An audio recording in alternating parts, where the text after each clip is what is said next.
Hello, everyone, and welcome to another episode of STR Success. I am one of your hosts, Dave Menapace, president of Five Star Co-host. Also joined here with the man himself, Mr. Will Van Wickler, top STR realtor in New England. How you doing, buddy? I'm doing good. Feels like we're finally back to normal after Nashville. I'm sure you can relate to that.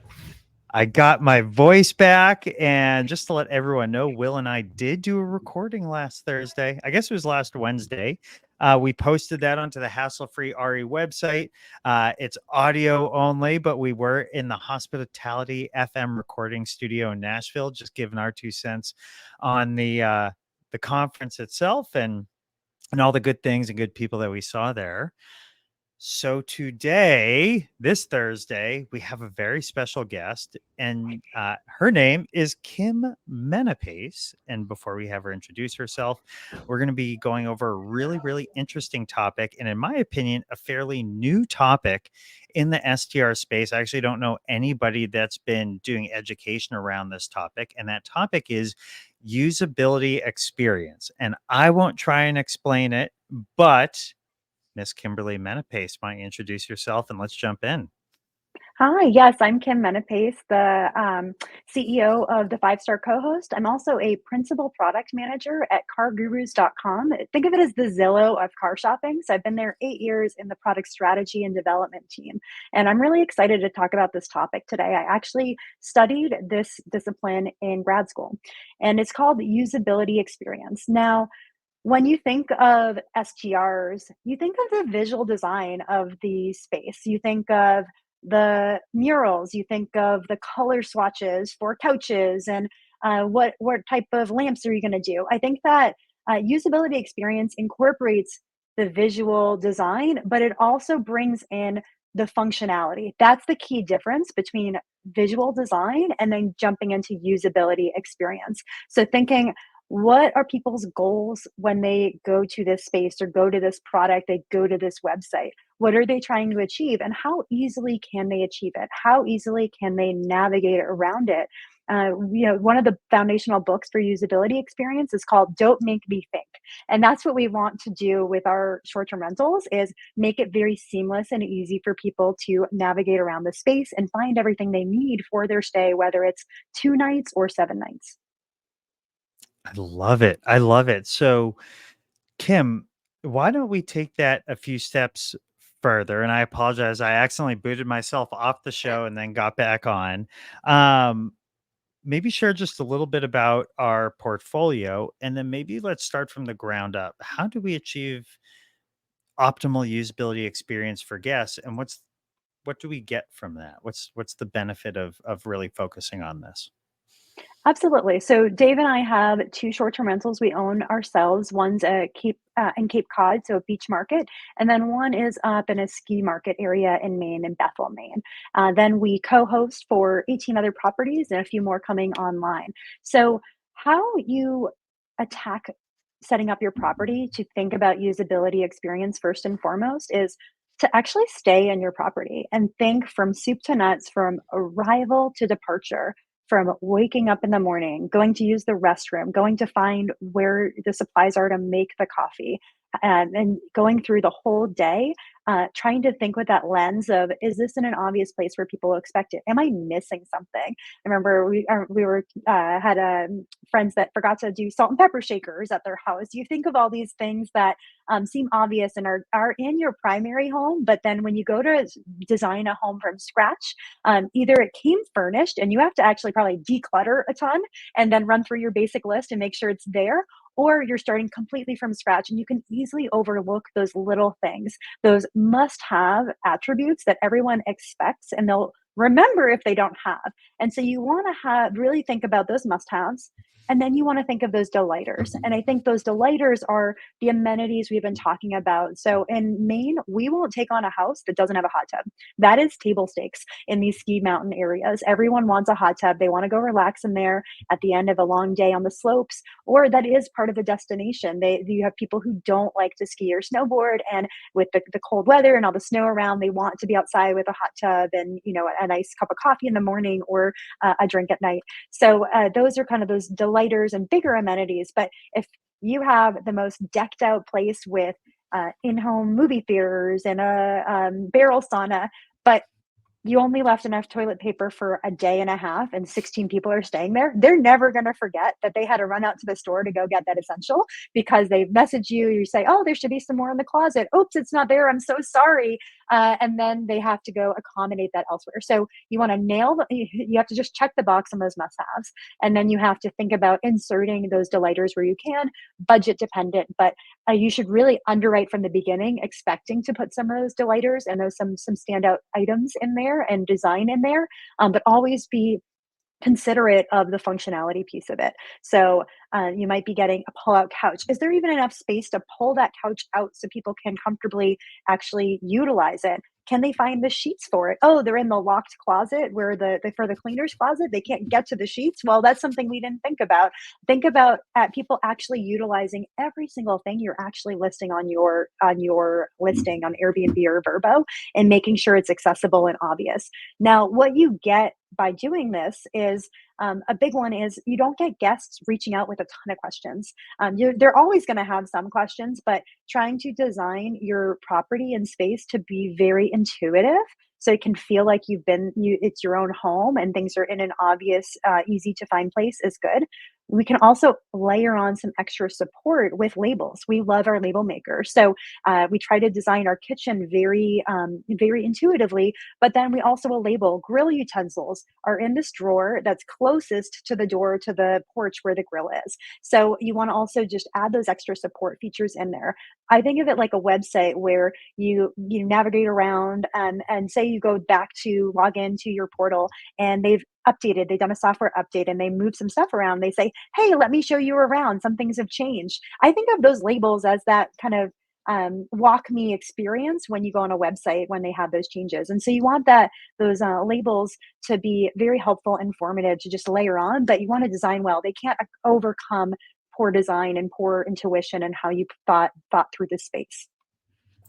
Right, and I'm guessing that like guests are probably less likely to trash a house that they feel comfortable in. That's labeled, right? If they know where the light switches are, they're not annoyed all the time. Probably a better guest. And I actually ran through your guys' house for the first time ever after the snowstorm, and I was like, I knew exactly where the light switches were. It was great. I appreciated it as a realtor. So, and you're not selling it, but I just right. Yeah, one of the things, like, I think if people were to walk through our home, the one in Maine, for example, right? There's probably nothing that immediately stands out as like a massive wow factor in the home. But, aside from the marketability of it and how it checks boxes for what people want to rent up there, mixed with certain pricing strategy, we've only ever gotten 5-star reviews at that home. And what people say when they walk in is, and thank Kim for this, they're like, I just know where everything is. And it is kind of a funny house where 3 different light switches can go to an individual light, and it's a bit unique in that good old Maine engineering. But when people just understand what goes to what, or they know exactly where the silverware goes, like Kim was saying, right? We never have an issue with people putting dishes back after they use it because they know where it goes, right? And in some of these bigger houses, how to use the heating and air conditioning systems can be a bit unique. We put a QR code right on our refrigerator and we say, here's where all the thermostats are and how to use them. People scan it and they have a PDF that they can run through. It just makes it super, super easy for them, right? And at the end of the day, that's how you make it so a house doesn't take you more than an hour a week to manage, because people aren't reaching out to you with questions. They're just comfortable. And there may have been only one time where people actually beat up the house and it still wasn't even that bad. And my hunch is because people feel at home when they're at our house in Maine. And it's not anything scientific other than people, for those 2, 3, 4 days that they are there, they feel like it's their home. And generally people don't trash their own home. So super important, I find. Yeah. I will say there are a couple common questions we still get, even though we try our best to make these houses intuitive, well labeled, make sure supplies are amply stocked every time.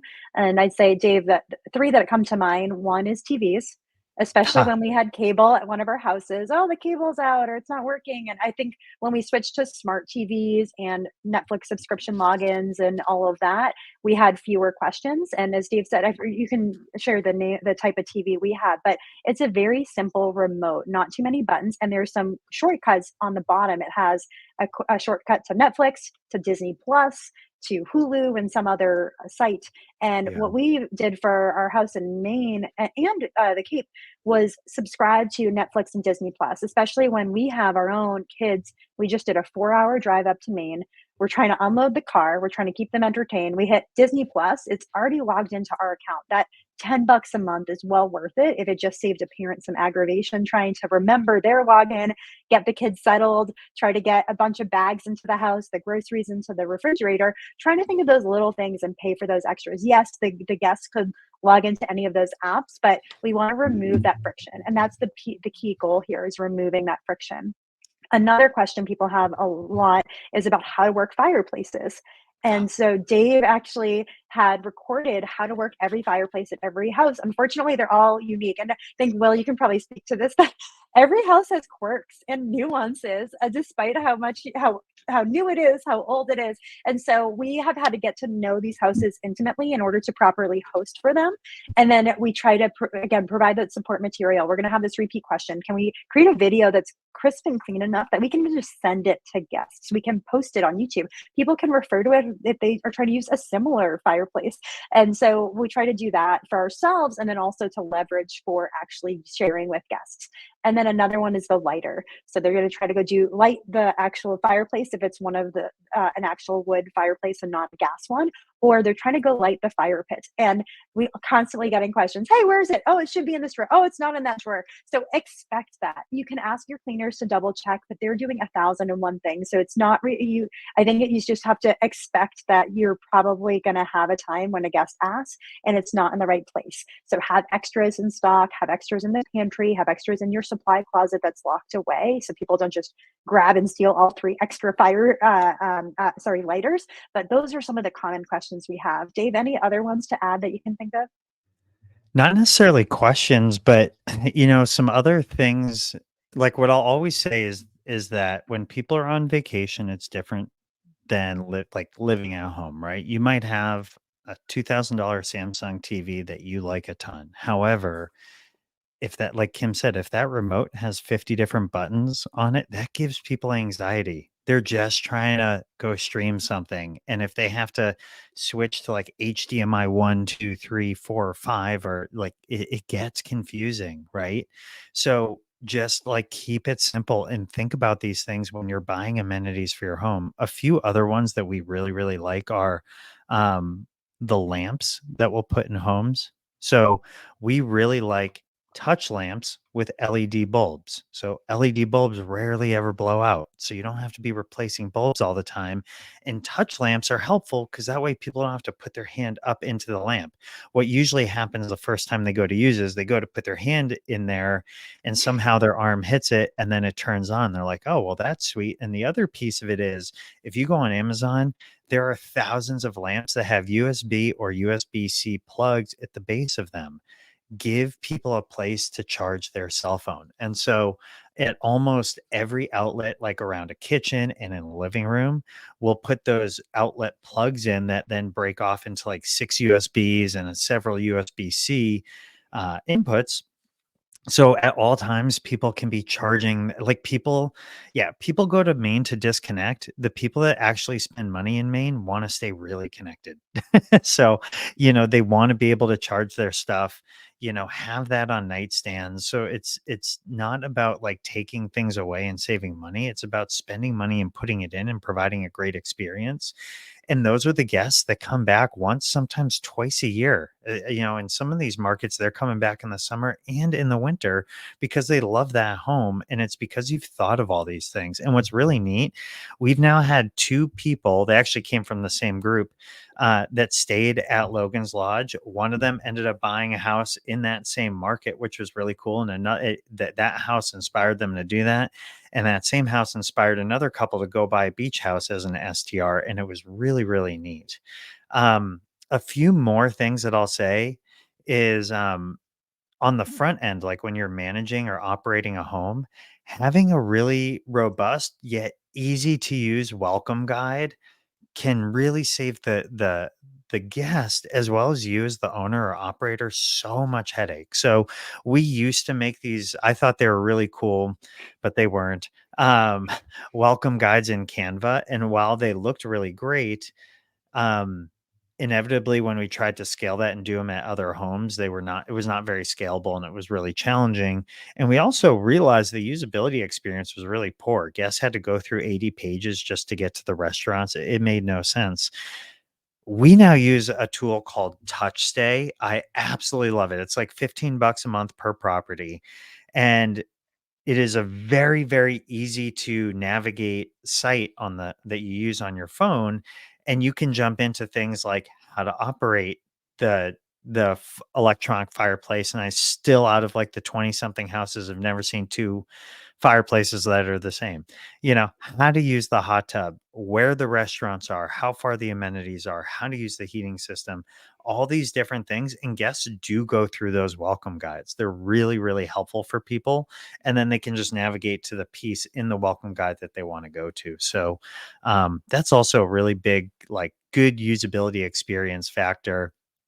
I have a couple other really funny ones if you want me to keep going through Really 'em. quick on the Canva note, there's not a knock on Canva. I think the issues were twofold. One, it was very long and then very hard to maintain. And then a restaurant goes out of business and we would actually physically print it and laminate it. So then we have to go reprint that page or pages. So that was what was not scalable. So leveraging a technology forward solution with their virtual guide was what was really helpful. It still can be helpful to have those printed out, especially if you deal with different age demographics. So I think we've sometimes had questions and confusion over the smart lock. If we have an older couple going, they also might not know how to work a non-cable TV because they've had cable forever, and then we have these smart TVs. So I think also being aware of your kind of your avatar that is going to your property and just being prepared to answer those questions and explain things a little bit differently. And just, we haven't had as many questions recently, but I do remember a couple of times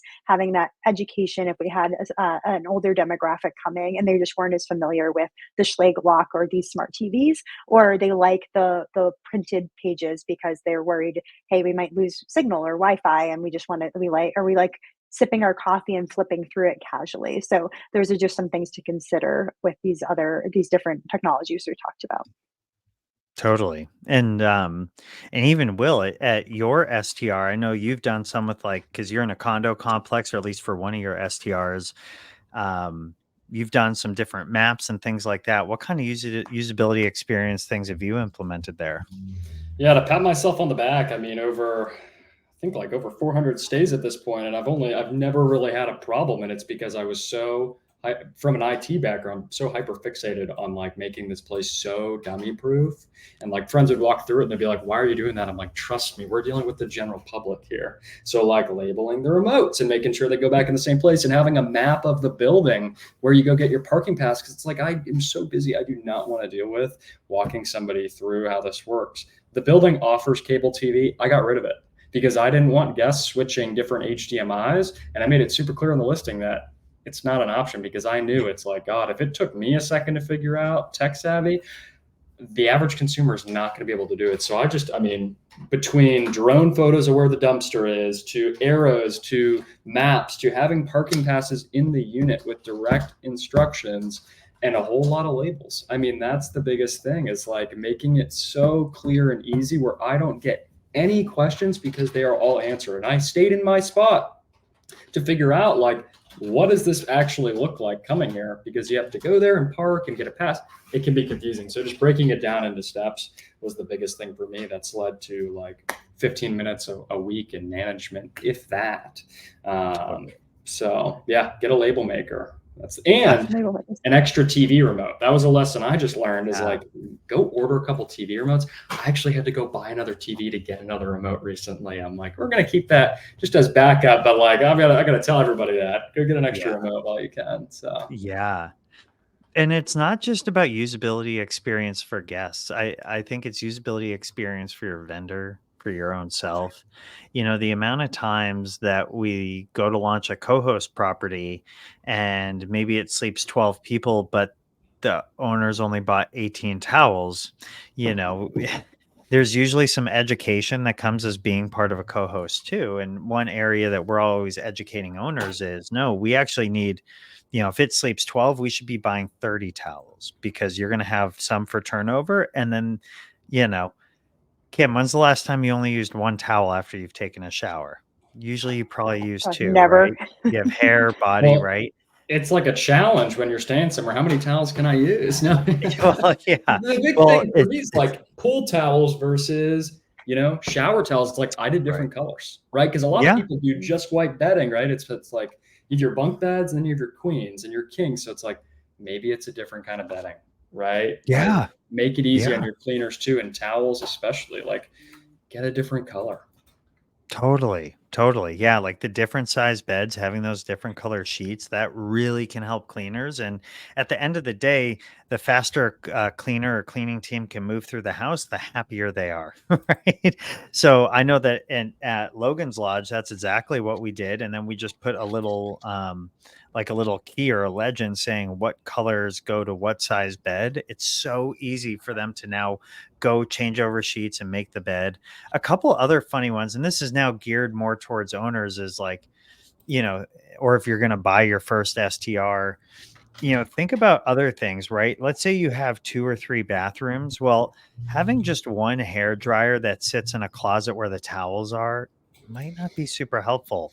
Having a hair dryer that only costs $15 in each of the bathrooms, that is helpful. Usually when people go into the bathroom and they take a shower, they don't then go to think, what room do I have to walk into to find a hair dryer at this home? No, it's usually under the sink of the vanity, right? So it's like, understanding how people would use things and just slowing it down to think through that is really, really, really important. If it's annoying for one person, it's going to be annoying for another, and then it's going to be annoying for you as the owner when you keep getting the same question. Same thing with like first aid kits and getting those in each of the bathrooms. Think about where people are gonna find things, right? What drawer would someone naturally walk to in order to get pots and pans or silverware or cooking sheets and all those different things? And I think spending some time in your own property, one of our favorite things too, is we invite friends and family, for each of our houses, we've done this, invite friends and family to go use the property for several days, get really good feedback from them, understand what they're telling you and then act upon it. Our very first STR, we didn't even have a hair dryer in it because we didn't even think about it. It was It was sort of it was last. delayed. It was delayed on Amazon, but Well, either, yeah. So, but it was great feedback. I didn't think about it. I haven't needed one in a long time, but so there's different aspects of it. But I always find is like simple is better than fancy. Simple is better than expensive. Having things that are simple, like a simple TV, simple amenities within the home that have fewer buttons. One of my favorites is like, I love the 12 cup drip coffee maker. Yes, it's fancy to have a Keurig. However, nobody wants to go if there's 14 people sleeping at your house and I drink 2 cups of coffee a day, who in their right mind wants to go through 30 K cups in a day? Like it's not happening, right? And then you're also wasting a lot of plastic and things like that. A drip coffee maker, very communal, make a couple pots of coffee, good to go for the day, hit the slopes or go hit the beach. It doesn't always have to be the most expensive. Something with an auto turn off, 12 cups, like get on with your day. And so instead your money's better spent just offering a bag of coffee, a fresh bag of coffee with each group. So different things like that. It's not always what you would have at home. Think about what would be easiest for the guest always. And who's the guest avatar, right? If Yeah. it's a couples retreat, maybe that does make sense. But 98% of the properties out there that you're managing and I'm selling, they're not. They're not 2-bedroom or studios. So it's really thinking about that. And I think the other thing too is phone chargers. I mean, I noticed my place I stayed in it this couple months ago. I was like, I can't find a place to charge my phone. I bought 5 USB hubs the next day. They're all throughout now. So it's like one of those things you just really got to think, who's the avatar? And it might not be us. Totally. That's fine. Totally. Oh, I love it. I love it. Well, I know we're kind of coming up on our time here.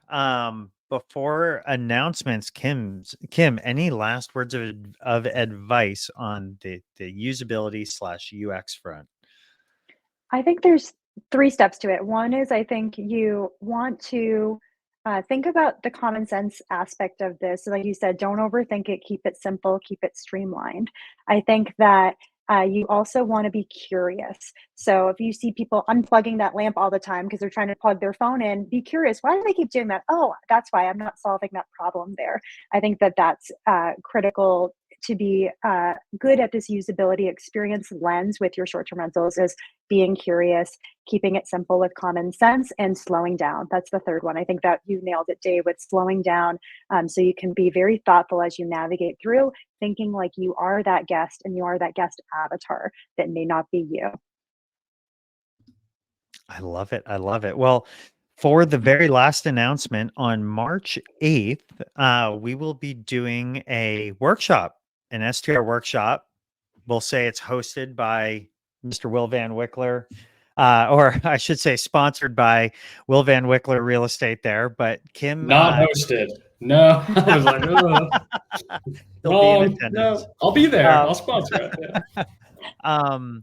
But so we're going to be doing a workshop, and we're actually going to be spending about an hour or so on the topic of usability experience and some of the more tactical ways that you can make your home as usable as possible, because the result of all of this really is that the happier a guest is at your home and the more comfortable they feel, the better review they're going to leave you, the better care they're going to take your home, and more likely they're going to rebook once again. And that is so important to nail it in the first year of launching a short-term rental and building that credibility with your guests. So be on the lookout for that. We'll be posting that on social media in the coming days. And with that, everyone, happy hosting. Awesome. Have a good week, everybody.